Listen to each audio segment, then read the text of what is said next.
Pendant très longtemps, l'Arctique a été vu comme un espace sauvage, isolé, où la politique n'avait pas sa place. C'était faux. Today, the brigade is on exercises, repelling an enemy attack. Recently, Washington accused Moscow of acting aggressively in the Arctic to increase its military presence. Russia's response? What's the problem? Putin is aggressively navigating the region. Russia has far more Arctic military bases than the US and dozens more icebreaking ships, perhaps as many as 40. And how many icebreakers do we have available? I believe it's one. I believe the United States is behind. We've made great strides over the last perhaps 5 or 6 years, but we're still woefully behind. We have our minds on a lot of other things around the world. Ce qui peut apparaître à première vue comme un nouvel affrontement tout à fait banal entre les États-Unis et la Russie est en réalité un phénomène d'une importance capitale, qui marquera au moins la première moitié du XXIe siècle. Après avoir doublé Washington pendant la guerre syrienne, Moscou déclare ouvertement qu'elle est à nouveau prête pour diriger les affaires internationales, mais dans un environnement pas aussi glacial que prévu. Сейчас, в наши дни, значение Арктики многократно возрастает. Она становится местом самого пристального внимания стран и народов, и как регион, от самочувствия которого во многом зависит климат планеты, и как сокровищница уникальной природы, и, конечно, как территория с колоссальными экономическими возможностями, с огромным экономическим потенциалом. Принципиально сохранить Арктику пространством конструктивного диалога, созидания и равноправного взаимодействия. Россия исходит из того, что в арктическом регионе нет потенциала для конфликтов. Depuis une dizaine d'années, la fonte des glaces a laissé entendre que l'heure de la conquête de l'Arctique était venue. Situé entre l'Eurasie et l'Amérique, le Grand Nord a entretenu ces derniers temps un nombre important d'analyses et de prévisions, ayant pour objet le risque, soi-disant bien réel, de voir éclater un conflit entre les Russes et les Nord-Américains. Les raisons évoquées pour voir apparaître une seconde guerre froide se concentraient alors sur le fait que jusqu'à 25% des réserves mondiales de gaz et de pétrole reposeraient sous la glace, que la Russie veut étendre ses frontières maritimes et qu'elle s'impose à présent par la militarisation de son territoire polaire. Par conséquent, s'il est vrai qu'il s'agit d'un territoire d'avenir pour son potentiel économique et qu'il sera de plus en plus abordé dans les années qui viennent, il est grand temps de faire le point sur ces idées reçues, qui ne cessent de revenir, allant de la simple méfiance jusqu'au fantasme complet. Alors, l'Arctique russe, faut-il en avoir peur ?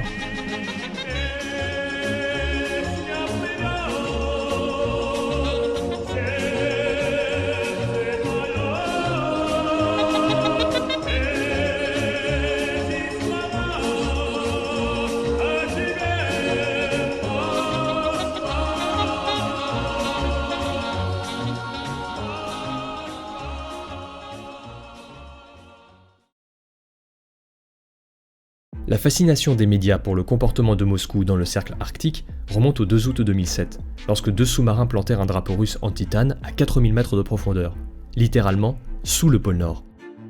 Immédiatement, l'alerte fut lancée. Véritable décharge électrique pour ceux qui refusaient de voir le pôle Nord comme sujet à la géopolitique, cet acte ne pouvait que signifier une intention russe d'étendre ses frontières maritimes par la force. 2 jours plus tard, les États-Unis envoyaient eux aussi leur propre expédition, suivie le lendemain par le Canada, puis une semaine plus tard par une opération conjointe du Danemark, de la Norvège et de la Suède, dans l'objectif de prouver que le sous-sol polaire n'était pas relié à la Russie comme elle le prétendait, mais au Groenland. En clair, 2007 marqua la véritable entrée de l'Arctique dans le XXIe siècle, dans la mondialisation et ses nouveaux enjeux. La fierté accordée par cet événement dynamisa le programme de développement d'une région représentant 17% de la superficie du pays russe et regroupant 2 millions d'habitants, soit la moitié du total de la population arctique. Désirant assumer sa figure de géant continental, la Russie trouve en face d'elle une alliance atlantique en proie au doute, et dénuée de lignes politiques communes, à cause du désintérêt historique américain. Pour preuve, les États-Unis ne possèdent aujourd'hui qu'un seul brise-glace en état de marche, alors que la Russie en aligne 43, dont 6 à propulsion nucléaire, et qu'elle en prépare une dizaine de plus.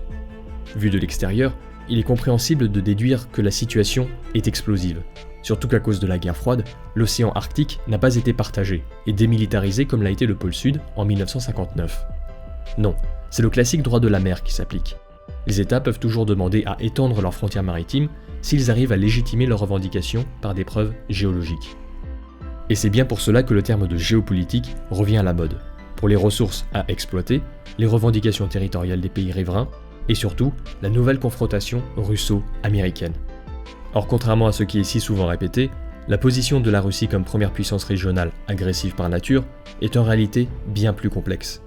Pour comprendre cela, il faut d'abord prendre en compte les origines de l'intérêt du Kremlin pour le Grand Nord, puis les véritables projets de Moscou pour cette région, et enfin analyser ce très médiatique retour de l'armée russe.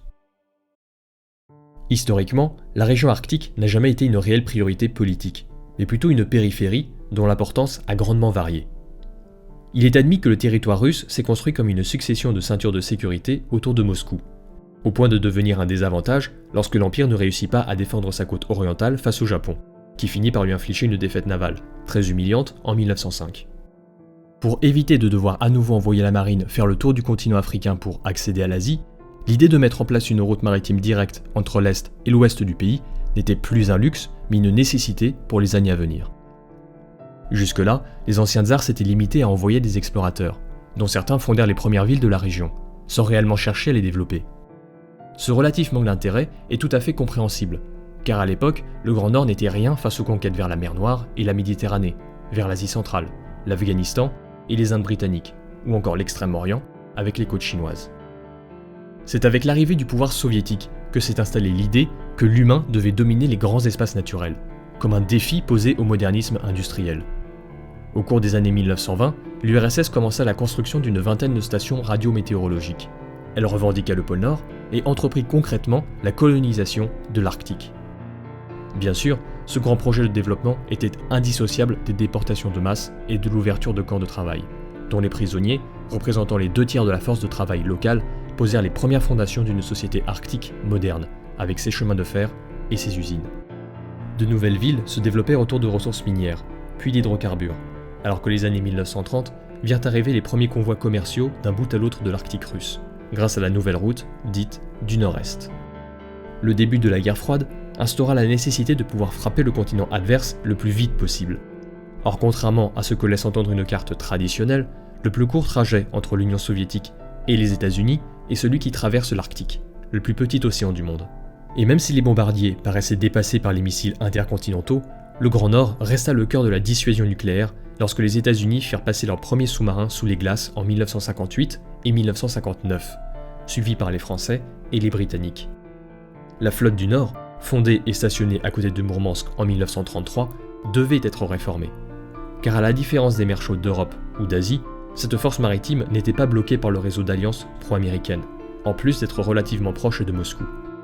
Avec de tels enjeux, le pôle Nord devint aussi un des plus grands centres d'espionnage et de surveillance de la guerre froide. Soviétiques et américains installèrent des lignes de stations radar, dont certaines, comme la Dew Line, fondée en 1954, existent encore aujourd'hui sous d'autres formes. En fin de compte, c'est le régime soviétique qui a peuplé, développé et armé l'Arctique russe, au point qu'en 1991, 2 sous-marins nucléaires soviétiques sur 3 y étaient stationnés, ainsi que la moitié des croiseurs et le tiers des frégates, sans parler des multiples bases radars et d'une importante flotte de brise-glace pour assurer la route maritime du Nord-Est, reliant Mourmansk à Vladivostok. Mais la chute de l'Union soviétique signifia aussi la fin des subventions d'État, et donc l'instauration d'une logique de rentabilité. Le territoire inclus dans le cercle arctique commença donc à sombrer dans le chômage et à perdre sa population, faute de perspectives économiques.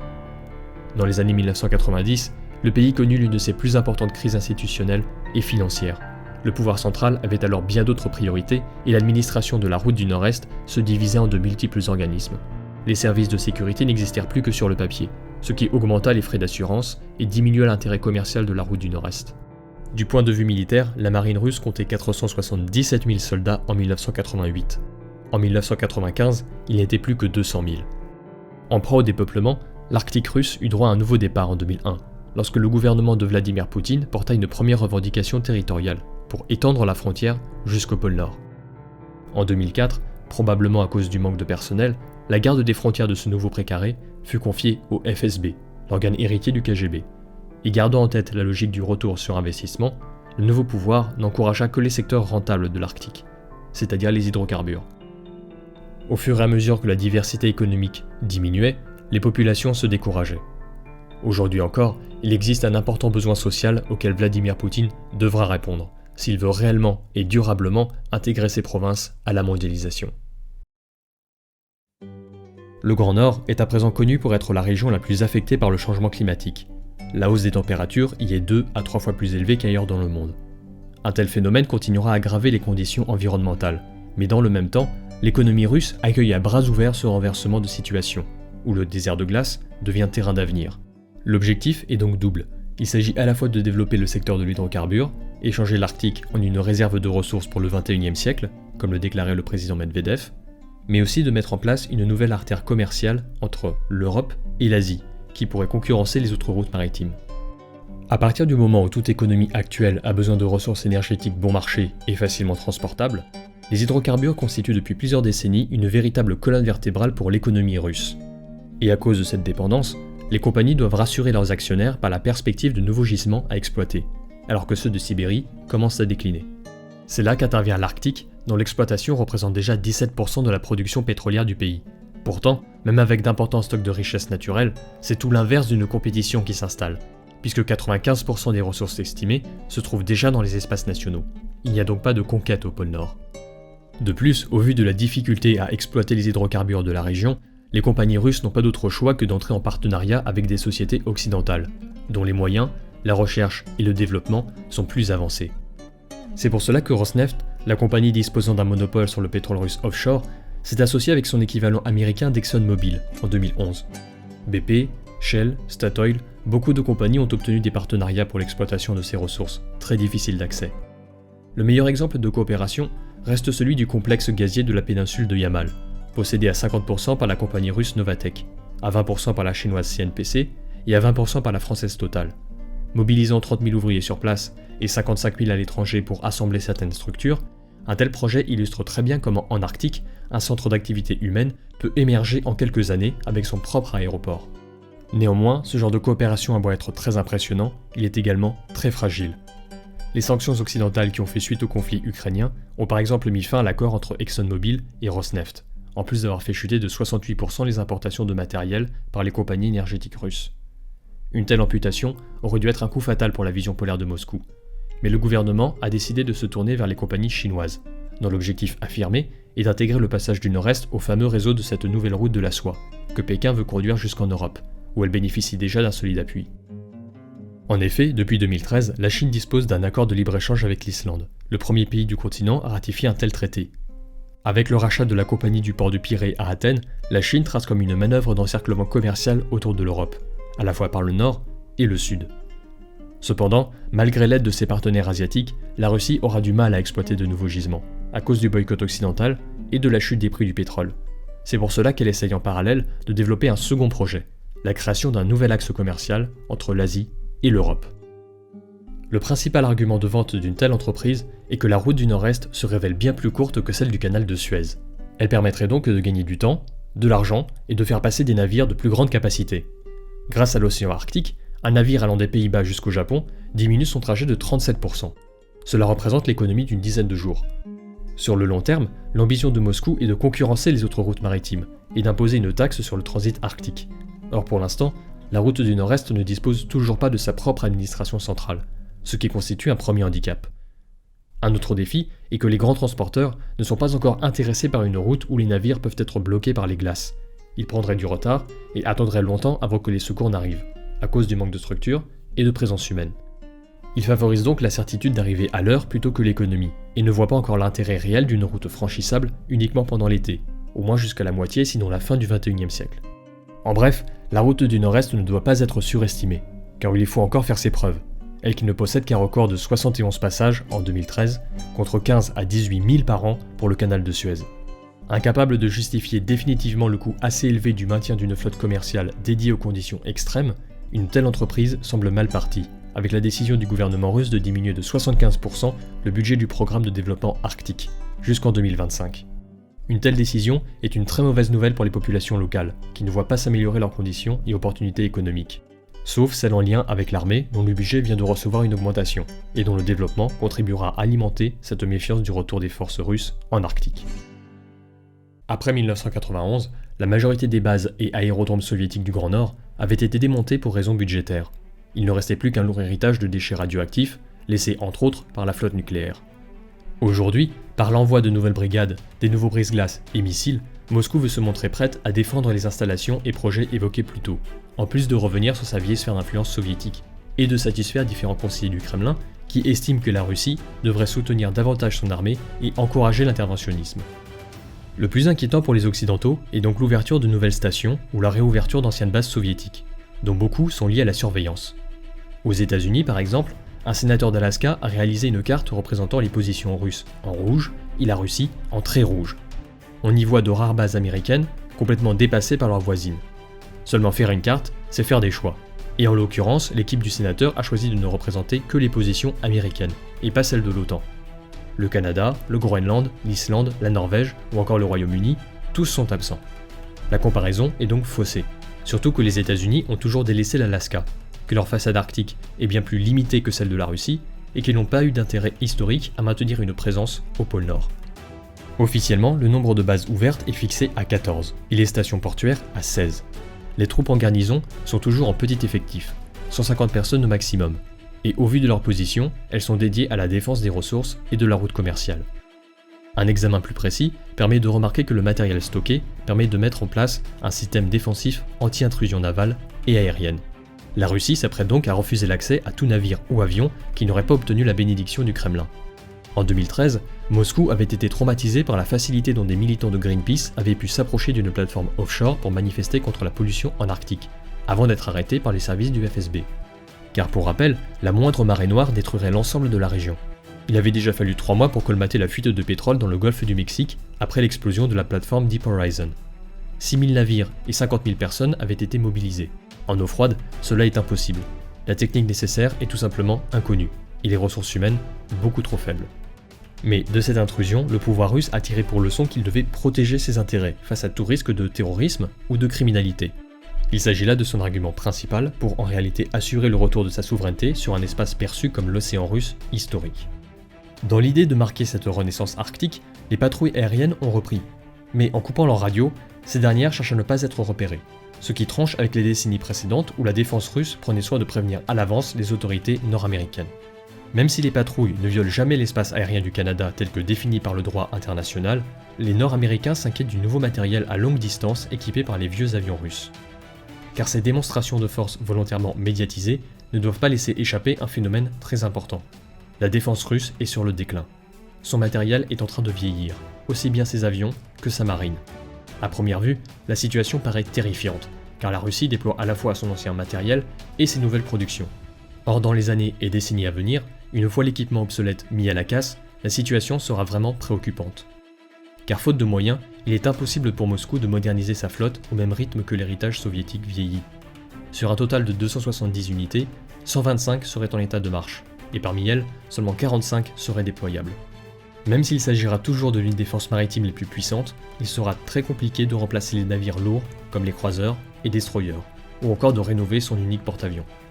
Ayant perdu les Mistral français et ne disposant pas des milliards de dollars supplémentaires, impératifs pour freiner le retrait des équipements en état de vieillesse avancé, la marine russe applique un programme de développement axé sur le défensif. En Arctique, les nouvelles productions se limitent principalement aux frégates de patrouille, aux sous-marins et aux navires de lutte anti-sous-marine. Le terme défensif est le maître mot, car tout semble dirigé vers la maîtrise et la surveillance du territoire. Il ne s'agit pas d'un tremplin vers une invasion, le milieu environnemental lui-même ne le permet pas. La marine russe a beau vieillir alors que celle des États-Unis augmente, elle reste et restera la première puissance arctique sur le moyen et peut-être le long terme, car elle dispose de 2 éléments qui manquent à Washington, l'expérience et surtout la volonté politique. Alors, faut-il avoir peur des forces russes en Arctique ? La réponse norvégienne est intéressante. Voisine directe de la Russie et gardienne du débouché de la route du Nord-Est sur l'Europe, ce pays membre de l'OTAN vient de reprendre ses exercices militaires communs avec la Russie. Même si la Norvège renforce son atlantisme et ses anciennes installations militaires, elle reste tout de même stoïque en déclarant que cette militarisation est encore loin de ce qu'était l'Arctique soviétique pendant la guerre froide, et que cette région polaire n'est pas la plus à plaindre parmi le voisinage russe. En fin de compte, l'Arctique de Vladimir Poutine peut être vu comme un ticket pour que la Russie retrouve une place dans la mondialisation, pour qu'elle devienne une passerelle entre l'Europe et l'Asie, ou au moins vendre ses ressources à la Chine, dont les besoins énergétiques augmentent. Par conséquent, il n'y a aucun intérêt à ce que le Grand Nord devienne un champ de bataille, car une région ne peut pas être en bonne santé économique si elle ne dispose pas d'un cadre légal et politique stable. Ce projet arctique de Poutine est donc un succès dans son apparence, à la fois national, mais aussi international, car il s'articule comme un appel au commerce et donc à la conciliation. Mais en coulisses de cet exploit qui renoue avec la fierté soviétique, il faut remarquer la grande fragilité dans laquelle la Russie s'enfonce au fur et à mesure qu'elle augmente sa dépendance aux hydrocarbures et se fait sanctionner par les Occidentaux. Même si l'Arctique russe se démarque par sa capacité à inclure Moscou sur la scène internationale, et non pas à l'exclure, comme ce fut le cas lors de ses dernières interventions extérieures, il devient urgent pour le président Poutine de sortir son pays de l'impasse, au risque d'être réduit au rôle de station-service chinoise. Pour continuer sur cette question du bilan des relations internationales russes, qui pencherait plutôt vers le positif ou le négatif, je vous recommande la vidéo appropriée de la chaîne Foreign Chronicles, qui vous propose un contenu international de grande qualité. We are literally bombarded by contradictory information, so it's very hard to know what to think about Putin. And this is precisely what we are going to do here. We are going to concretely make a sober analysis about Putin's actual or supposed thing for international relations and strategy. And we are going to do that not from a moral point of view, but from a geopolitical point of view. And we are going to analyze that through 3 recent conflicts: Georgia, Ukraine, and Syria. And at the end of the video, I'm going to add a tiny element which is going to change everything in our analysis. Avec des rencontres sur le terrain, comme les chrétiens d'Orient par exemple. Toutes ces réalisations sont sous-titrées quand elles ne sont pas en français directement, et vous pouvez lui dire bonjour de ma part, ça lui fera plaisir. Enfin, je vous recommande aussi son interview de l'expert Gérard Chalian, qui rappelle qu'il est grand temps de revoir les priorités mondiales. C'est-à-dire que l'extraordinaire montée de la Chine, c'est-à-dire un bon tiers de la population mondiale, peut-être même 35%, ça c'est l'événement majeur, et pas du tout septembre 2001, sur lequel les télévisions occidentales sont revenues à gogo comme si c'était véritablement un changement apocalyptique. On a beaucoup fabriqué sur le fantasme du djihadisme. Bon, c'est un phénomène sérieux, perturbateur, coûteux. Enfin, ça ne va pas changer du tout le destin du monde. Ils n'arriveront à rien dans la mesure où ils n'ont aucun programme économique. Perturber, ce n'est pas suffisant. Il faut bâtir.